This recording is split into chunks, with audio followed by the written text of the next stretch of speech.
Luto po tayo ng tulingan. Lagyan na po natin yan ng gata at natimplahan na rin po natin ng mga pampalasa. Ang lahok po niyang gulay ay papaya, guys. Lagay ko po sa ilalim.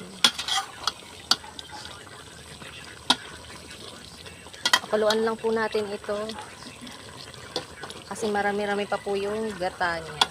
Ayan, guys.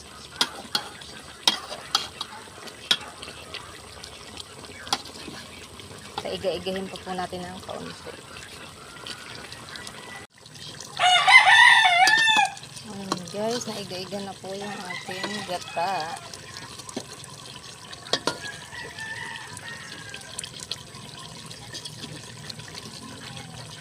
Dalawang buong niyog po ang ginata dito.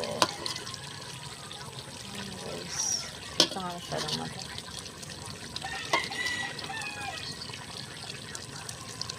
Thank you for watching, guys.